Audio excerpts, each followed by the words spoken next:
We're a solution provider in the industrial space. We've been in the market for over 4 years now. I'll get into the details of the product, but essentially we are a IoT and software company that primarily puts wearable devices and slap and track equipment sensors on your facilities to help give you visibility on various fronts such as safety, productivity, security. Before I proceed, is there any questions for me? I understand that this is more of a safety focus. Yes, sir. Excellent. So we have what we call a workforce optimization platform. I'm going to touch on some of the productivity pieces more because a safe site is a productive site in our minds. So what we do is we save lives and money by making sites more safe and productive through positive behavior changes. Just some examples on the safety side, we have a client who has over 1,700 claims worth of data comparing our facilities versus facilities that we're not on, and we've lowered their loss rate by over 60%. And then on the turnaround space, we're consistently getting folks 10% or more time on tool. And there's safety implications with that, right? Making sure people are doing the right job at the right time in the right place. So, the problem that we're seeking to solve for our clients is relatively simple. It's probably something that you folks are all aware of, but your most valuable assets, which are people, are becoming harder to find, more expensive, and the productivity gains we've seen kind of in the modern computer era have really plateaued in the space. So you're forced to continually do more with less, whether that be budget or people, and we're here to try to help alleviate some of those pains. So I don't know if you folks are aware of these trends, but these are the productivity trends coming off of BLS. This is all publicly available data. This is not our data. You can see in all the heavy manufacturing and industrial markets, really the output has kind of flatlined. We're not seeing these gains that we saw in the early 90s and 2000s. Obviously, costs are going up, but I was actually pretty surprised by this data recently, just about how big the skilled labor gap is getting. And it's becoming harder and harder to fill those vacancies within the industry. All of this is making perfect sense when we look at the data.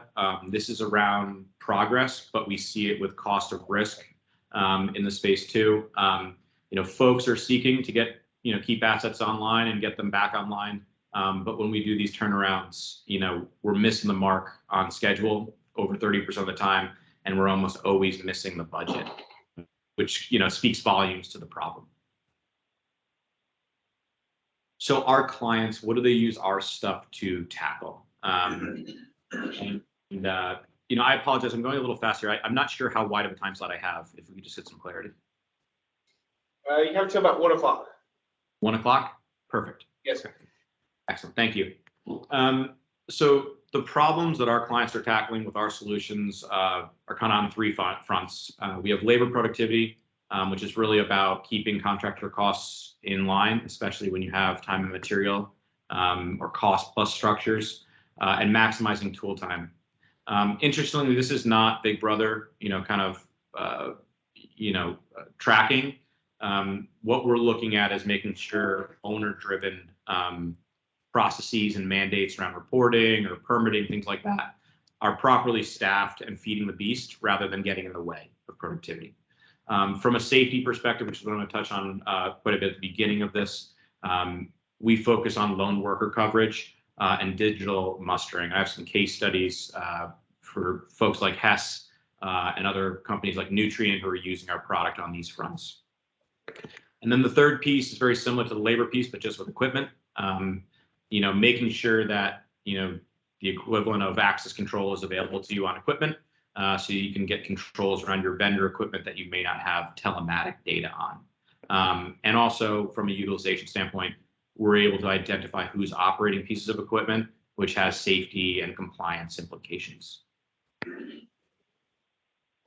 So what does this mean just from, that's kind of the high level, but let's go bottoms up. So, on the labor productivity side of the house, Pemex, an oil refiner down in the Houston area, which you're probably familiar with, they were looking at whether vendor invoices were for work orders on their footprint or some of the divested footprint within their facility.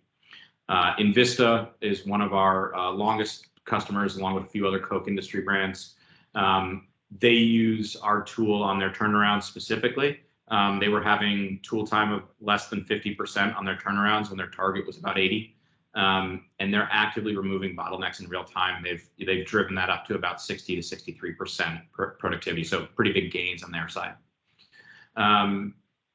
Nutrient and ag chem processor, they have these rather large facilities, some of which are decommissioned, but have some folks working, keeping those areas stable and safe. And those folks are relatively isolated and remote. So they're using our mapping services along with our channels for the workers to call for help if they need it, as a way to have lone worker coverage on some of their more vulnerable workers and roles. Hess, and I'll go into more details on all of these, they were failing evacuation safety audits, and they're using our digital tool and are now in compliance, and I'll go into more detail about that. Invista, again, on the productivity front, is returning equipment, reducing the number of pieces of equipment on their site based on underutilized resources, which is pretty cool. So I'll pause there. I'm going to go into some customer success stories with the safety features, so you can see what we're offering. And then I can go into the basic building blocks of the system, which involves software, wearables, and a network which gives you this type of geofenced location services. Any questions before I go into those two topics?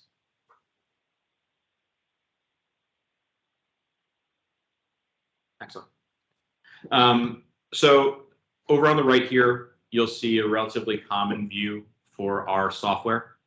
We do a lot of geospatial, and this is some of our mapping that's wrapped up in what we call our evacuation muster workflow. So we don't just provide data to you. We like to provide either reports, alerts, or workflows that are targeted to some type of tactical use case or strategic use case. So in this instance, what we've done is we've used our location services. You can see there are red and green squares here, circles, excuse me. These highlight the number of folks still in those zones, and red means that they're not at a muster point, and green means they're at a muster point. So what our product does is you can hit evacuate the job site. Each wearable goes off like its own personal evacuation alarm, letting the wearer know it's time to muster.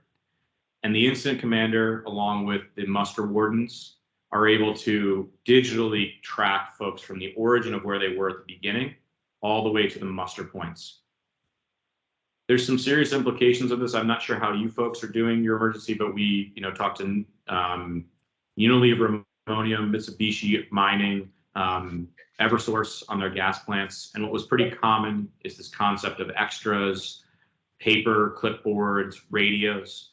The nice piece about that is we're pretty much getting rid of all of that because the muster points are digitally syncing across those safety points, and the wardens are able to see where everyone is in real time, whether they're at their specific muster point or not. What this did for Hess is they were having drills take over 25 minutes to account for everyone and call all clear. They had a target of 15 minutes, which they were failing on a regular basis. We put this system in 3 days. And after 1 day of training, they were meeting or beating 7 minutes in their practice drills, getting full visibility across not only who was on their facility, where they were in real time, and when every single person was deemed to be safe and accounted for. On the lone worker side, and this is a little bit crowded, but you can see we have basic functionality. So on our wearable, you can hit a button on the bottom and it calls for help. That would send a safety subscriber notification that James Russell of Southern Welding is requesting assistance in the Northwest tank farm. Let you know when it was requested, and then you can go triage that effort. In addition to that, that's kind of the active way I can call for help. We have passive mechanisms. So this is our AI-based fall detection. So we also have smarts within the wearables should someone get into a person down state or a fall. And so in this, the wearable sensing that someone's gone to a person down state and may require assistance in the Northwest Farm. So both passive and active safety mechanisms for those lone workers. In addition to that, you're able to monitor folks' location from a map remotely. So that's another way of actively monitoring your lone workers. From a productivity and cost front, just to give you some inspiration on what you can do with location services, this is a divested facility where we have quite a few operators still within the same fence line. So from a security and cost standpoint, what they're doing here is they're using our wireless access control features to essentially understand, are my vendors in my footprint or are they in someone else's footprint? Should they be there? Should they not be there? When invoices come in, were they likely working on my work orders or were they working on some of my peers and my neighbors' work orders as they share vendors across those? What this looks like is in this one, we had a project up here in the Northeast refinery. We were able to confirm for the client, 97% of the work performed was in their footprint. So they were relatively confident that all of the invoices coming in were truly for their work orders, which is pretty cool. From a productivity and schedule compliance, we see this as relatively common, but they were targeting about 83% work front time on tool, and they were really achieving about 57% of that. So a 26% deficit. And this is pretty important because it's not just about driving productivity here, but you can imagine with low production, some things get compromised. You have safety toolbox meetings, permits, JHAs, refocusing after lunch, and making sure closeouts going properly. So with this, not only are we driving productivity by removing bottlenecks, but we're also identifying schedule compliance, some of which has safety implications. And just, an example of this is a turnaround we did recently. It's a noisy slide, but if you just look at this picture here, we had where the active work was being done. We had permitting offices, some laydown yards, warehouses, lunch tents, which were known bottlenecks. So what we were doing for the client is identifying when certain folks were getting hung up with these functions and removing those barriers of productivity for them. In addition to that, there's a lot of parking around this facility, and where you park dictates how quickly you can get to the work front and do some of those prep things such as JHAs and safety stand downs. So we were able to drive compliance in where they were accessing the site so that they weren't missing out on those core functions. And the third piece was we were able to make sure nobody was operating out of bounds or another operator's footprint because their roles and jobs were needed within the Northeast refinery. I'll pause there and just see if there's any questions, anything you folks would like me to delve deeper on.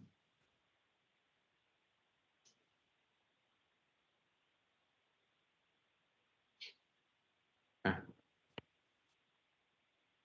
So the way we execute is we have a few pieces. So we set up a local network on your job site. The reason we do that is connectivity in these, industrial and construction facilities is rather difficult. We set that up as a service, so a 3-man crew can set up about 1,000 acres in 2 to 3 days. It's a standalone solution, so we're not touching your IT systems. From that network, we start collecting data with worker wearables and equipment slap and tracks. And all of that data is served up either in our web applications, our BI dashboards, or what I believe is the most useful is our active field alerts. So we're all about taking this data and making it actionable and helping you folks change the way work is done in the field on a daily basis. You've seen our notifications. There's a few of those, and that's pretty obvious. You get a suboptimal safety situation, you can act on it in real time. We have analytics here. We're working with various insurance carriers, but with Gilbane Building Company, for instance, we have a BI dashboard that takes all of our near miss data, ranks individuals, And if you have limited time for safety or training touch points, we're able to identify that short list that you can have the most impact with. And you've seen the mapping component of it, which is very important for real-time visibility. This is the wearable. We have both intrinsically safe Class 1 Div 1, Class 1 Div 2, and standard wearables, all of which is just a cost factor depending on the requirements of your facility. Those wearables do a few things. They give real-time locations of the workers, personalized evacuation alarms to help with getting people to safety as soon as possible. And they have an open communication channel where they're able to request help through what I call a panic button or a lone worker push button. Our equipment sensors help you, track equipment that you may not have telematics for. So it's showing where it is and who's using it. Importantly, the wearables talk to the equipment sensors, and this is big. We're able to mandate certain training and certifications. So we're able to send you one of those subscriber alerts in real time. Should I step on, start driving a truck or a lift or anything like that, which I'm not authorized to do. So you can stop that type of behavior in the field in real time. And really the end piece here is the network, which connects it all together.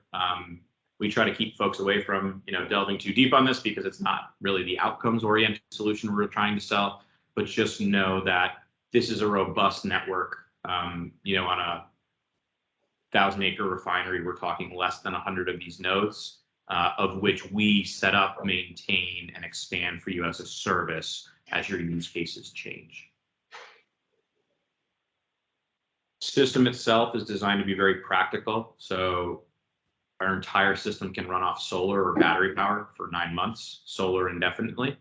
So we're not really requiring you to meet power or connectivity. It works off cellular, so we don't need to tap into your ICT infrastructure.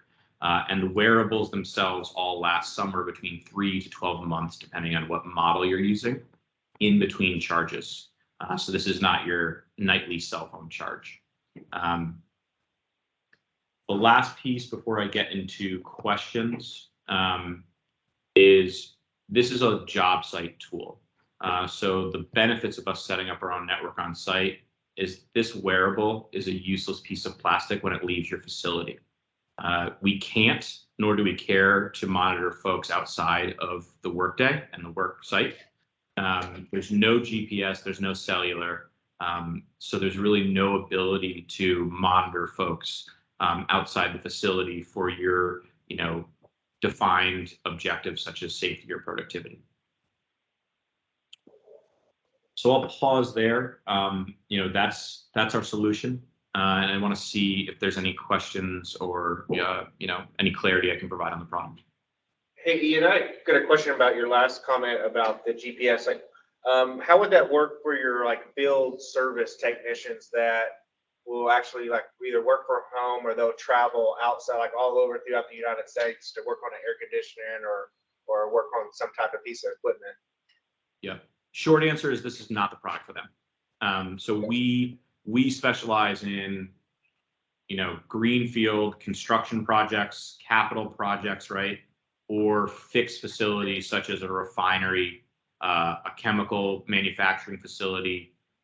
So really think of a project with a set geography is what we focus on. And what we're trying to do is really connect folks in rather, large operating areas, but dense worker counts. So we're really not focused on, think we're more mid to downstream if you're familiar with oil and gas, right? We're not upstream markets. There's some better technologies for that on the market. Okay, gotcha. Thank you.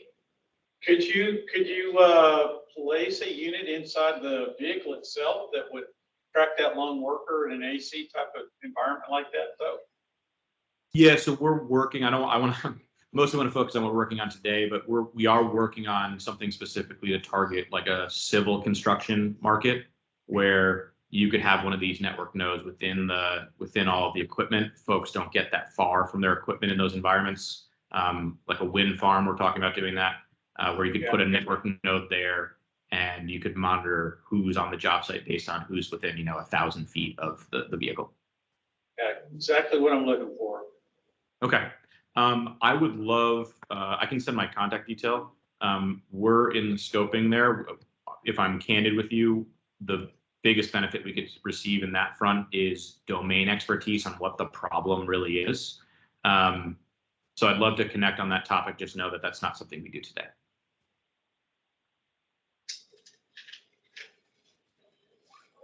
Did I hear you say something about tracking near misses?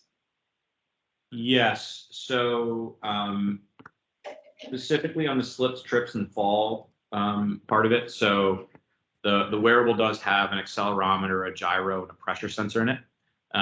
So this was the person down example, but the fall detection will let you know, okay, Ian, he didn't throw his tag, he didn't drop his tag, the tag looks like it was attached to his body and he fell a significant distance.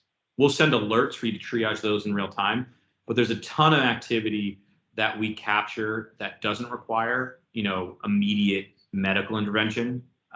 So an example is we were working on a Gilbane building job site, and they called us up and said, hey, be quite honest, your tech is awful, it's broken, it keeps sending us all these bogus alerts. And we're like, okay, well, hold on a sec, what's going on? They're like, we keep getting these alerts, it's spiked today, we're not sure what's going on. And we were able to really quickly pinpoint that it was in one location of the facility. And it was a bunch of folks jumping in trenches without the proper ladders for ingress and egress.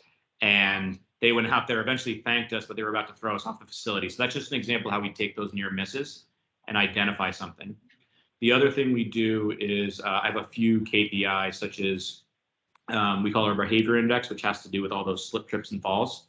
So I'm able to look at, okay, Ian is the same role, but for some reason he's, hopping off things, creating these near miss type of free fall events at 10x the rate, say that, Charlie is, right? So if I have an opportunity to have a safety moment, but I don't have, bandwidth to touch every person on the job site, I can shortlist who are my, more risky offenders within the job site and prioritize my behavior changes with those folks.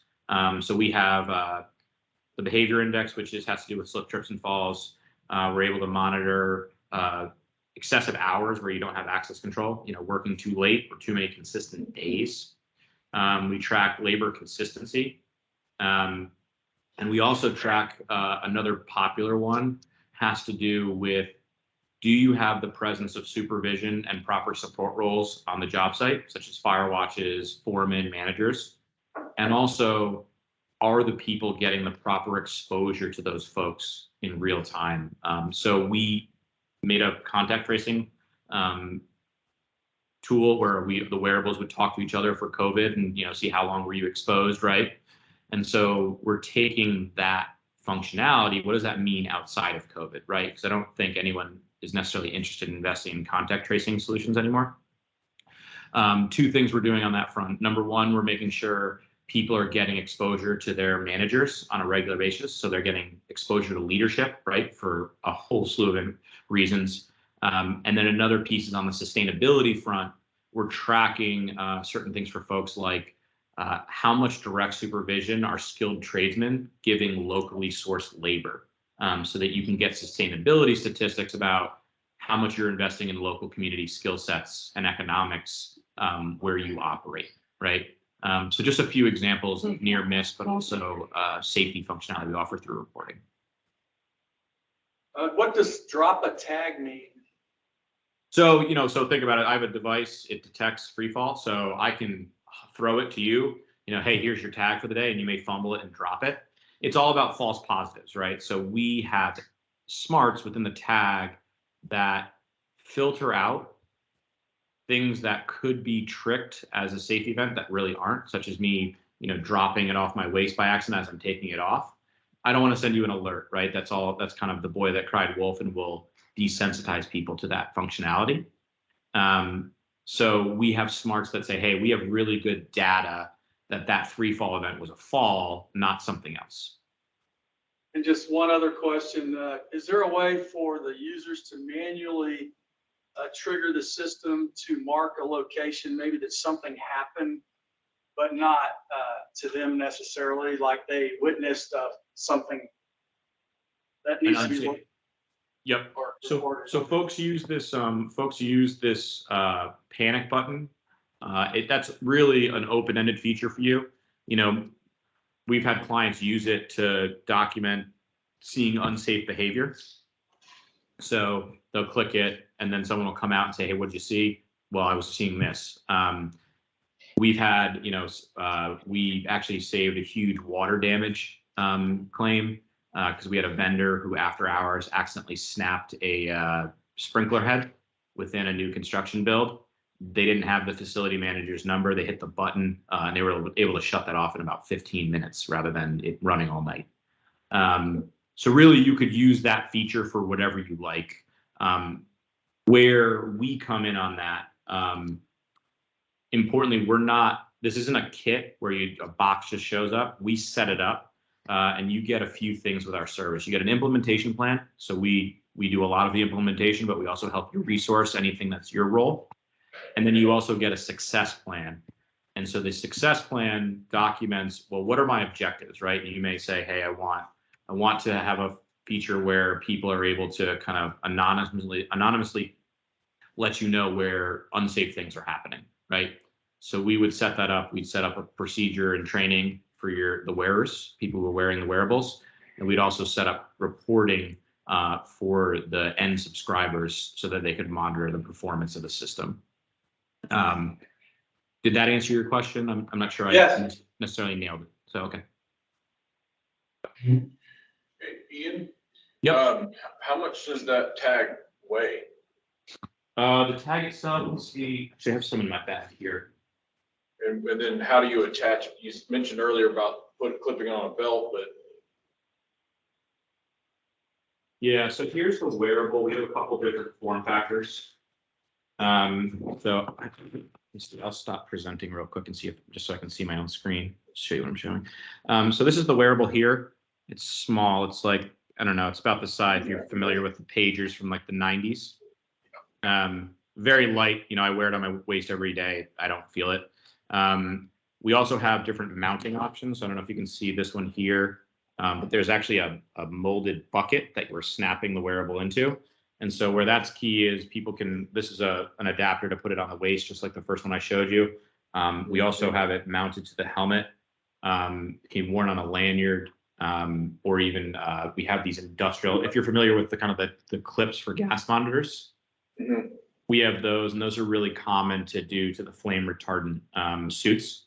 So the point being is we have a bunch of different form factors depending on how your folks work, right? So these are worn anywhere from the office setting for contact tracing to subterranean mines, right? excellent. And then kind of a follow-up question to what you mentioned earlier, as far as how they interact with pieces of equipment. I think that's a great feature, especially for like forklifts. Is there anything in the software on the back end where, let's say that forklift had not been inspected that day, or maybe is out of service? You guys have a way to track that, to interact with that monitor? We don't have something specifically for things that are out of service. You could certainly, so basically every piece of equipment gets required certification, right? And then every worker gets a profile. And I may have one training like my OSHA 10, or I may have a whole slew of cards and certs, right? And so it looks at those two if they're interacting and say, hey, do they match up, right? So what you could do is change the certification on a piece of equipment if it needs to be inspected. You can have that expire. So you could say, hey, this expires in certain cycles, or I could make a new certification that, this is actually, offline, and then nobody would have the certification to operate offline equipment, right? Okay. What about like if something, piece of equipment needs to be calibrated or has preventative maintenance that needs to be scheduled? So we would Off-site. likely solve that. So there's, just to divide the feature set right into two different buckets. There's kind of the tactical things, right? And then I would describe them as kind of the more proactive strategic things. For inspection compliance and things like that, my team would likely, I also run that data and analytics team. We would likely set up BI dashboard for you, and then configure alerts off that dashboard to kind of help you understand, okay, what's coming up for inspection, what's delayed with inspection, to give you analytics around that. Unless I misunderstand your use case, I think that may be a more appropriate way of tackling the problem. No, that sounds, that does sound appropriate. And one last question, as far as, getting started off the ground, how long does it take to get everybody uploaded into the system? Is that more like here's a spreadsheet of that information, or can it interface with other like learning management systems to where Zach's been trained in this, I've been trained in that? Or is that? Absolutely. Yeah, manual so upload? yeah, so it's typically done, it depends, in the proof of concept stage, right? It's typically done in the kind of Excel. We have templates basically, so you spit out a template and you just kind of fill in the rosters with what you need. When we go past proof of concept, there's typically integrations that are involved. So a few different ways we get at it. We have integrated with people's, like Gilbane has this app called Smart App, which has everything in it already. We're integrated with, I don't know if you folks are familiar with MCI Track, they're a cost control software. The beauty of them is they do a lot of like time sheeting, contract resolution with work orders and things like invoices, excuse me. But we have the worker profiles in that system already because they're working off access control data. So we'll harvest the information from there to help make it a more integrated solution where you're not having to, double entry folks all the time. But to answer your question simply, we have formal integrations, but for any enterprise implementation, we can also offer integration services to tie those systems together.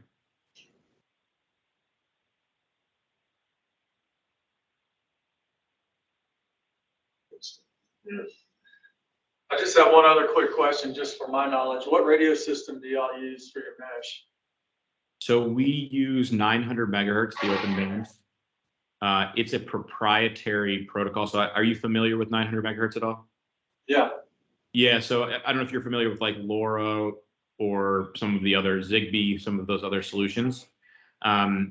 We developed our own protocol, not really to be like, cut everyone out. But the application, if you're familiar with those, a lot of those devices tap out at about 500 devices per network node. Our system scales theoretically to an unlimited, but in practice, you're going to get up to like the 50,000 range of sensors, and we dynamically scale with you. And we went that route because we're able to aggressively manage our power and bandwidth consumption, which is why we can set up a 1,500 acre facility with about 100 nodes. Our extenders can run off D-cell batteries for 9 months or indefinitely off of solar. And then our wearables last within, a quarter of a year to a whole year. That was important to us because getting, 1,500 people to charge their thing daily, especially if it's used for like evacuation and mustering, which you need it to be on, right? To get them to do that daily, the compliance and, failure rate there, we didn't see as a conducive way to deploy in practice.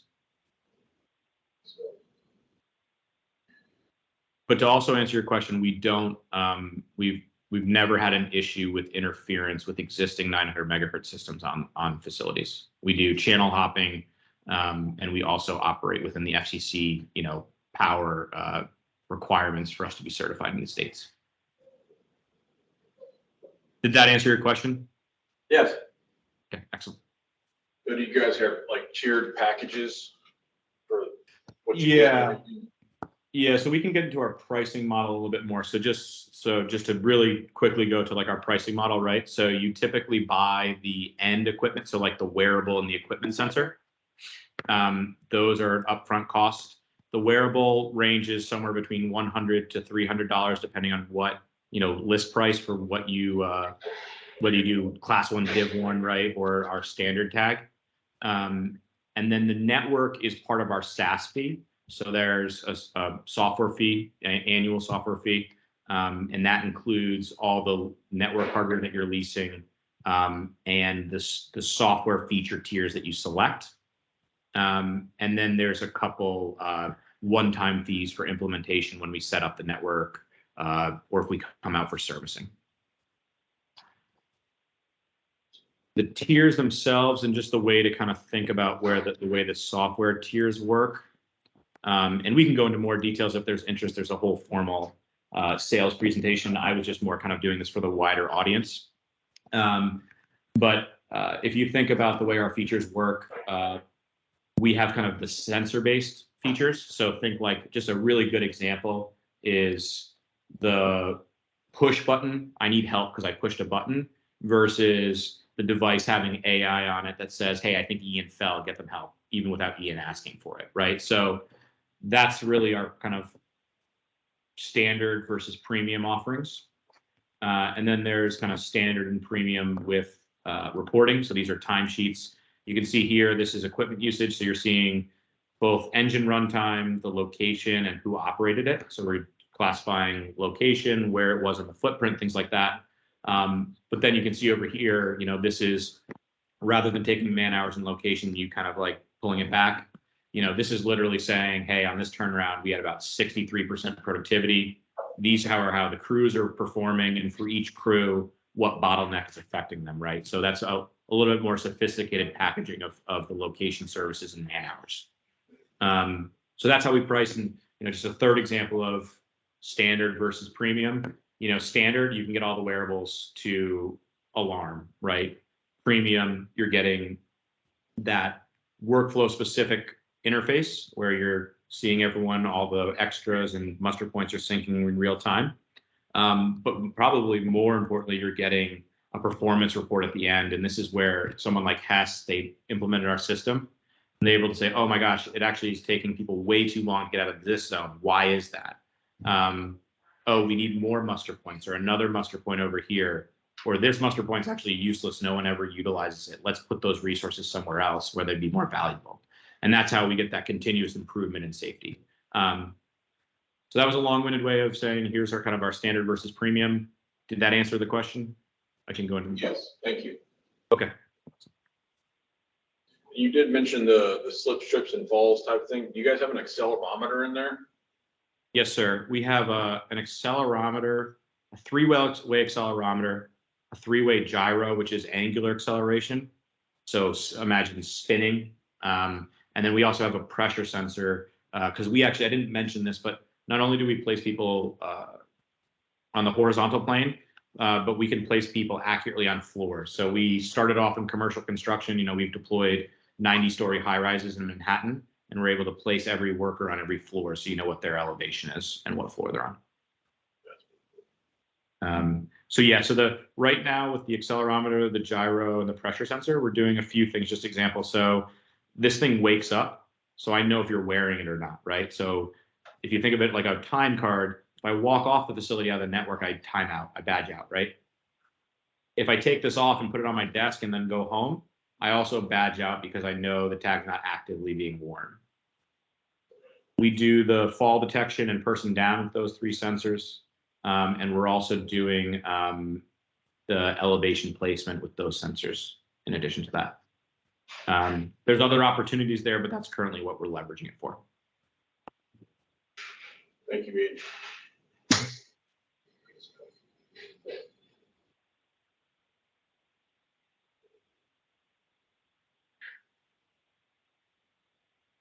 Well, if that's it, I will send over this deck and some contact information. If anyone's interested, we can go into our formal kind of demo experience and then our pre-scoping experience. What typically happens is we'll give you a demo. There's follow-up meetings as you recruit other stakeholders, and we get the right stakeholders to make a decision. And then we put a proposal in front of your face, which isn't just a pricing quote. It also gives you summaries of our implementation and success plan for your use case. So you understand what you're signing up for, what it's going to cost, what resources you need to invest in, but also what you're going to get out of the first experience and what success looks like, right? So we want to make sure that before you sign on the line, both sides agree, this is what good looks like, it's measurable, and we can achieve it, right? Because that only helps you folks justify the spend and then sell upwards as you think you should do more of it, right? Hey, Ian, are you able to put up your contact information on there so everybody can see it? That way Yeah. they can have your information, reach out to you if need to be. And also those that are virtual and can comment, if you want to leave your information so Ian can grab it in the chat box, I would go ahead and do that now.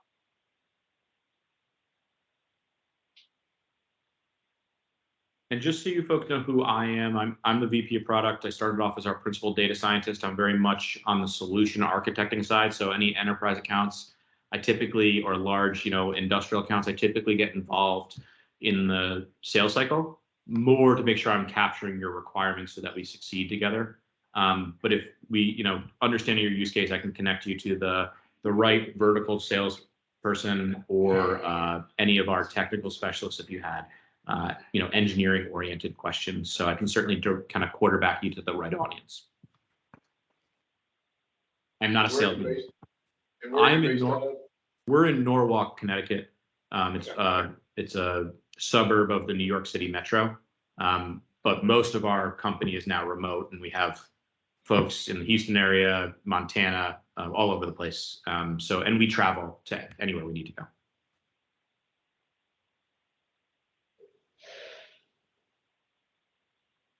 We are in Houston.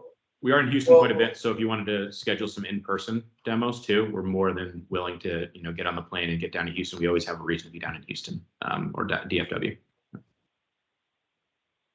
Awesome. Ian, I want to personally thank y'all for taking the quick response and jumping on here and allow us, because I thought this was pretty cool. Our members thought this was cool about technology, especially being 2022. It's kind of what we ought to be going to, working smarter, not harder. So I personally thank you, and we all personally thank you for jumping on here. If no one has any more questions, Ian, you're good to go. We're actually going to do a little drawing and give out some tickets to everybody. You're more welcome to stay, or you can, go take care of the business if you need to. Yeah, I'm going to sign off, but I do want to thank everyone for the time. Zach, specifically, I want to thank you for having me and Triax. And I do apologize for a little bit of the confusion earlier today. Appreciate you keeping us on the schedule, and we're glad to present to the audience. So thank you.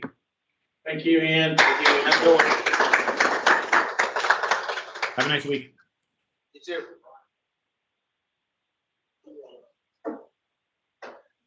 All right. We have the. Yeah. Karen wants to do the drawings. Oh, Matt's gonna do it. Matt's gonna do the Yeah. drawings. Did we have anybody hop on? Let's double check to see who our participants are, because you have to be there. I think Boris is on there. I think he was new. Oh, yeah, let me add first. Who's the 251269 number?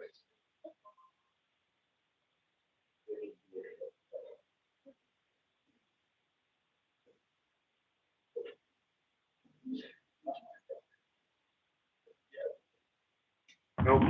That's me, Rick Creighton. Who? Rick Creighton.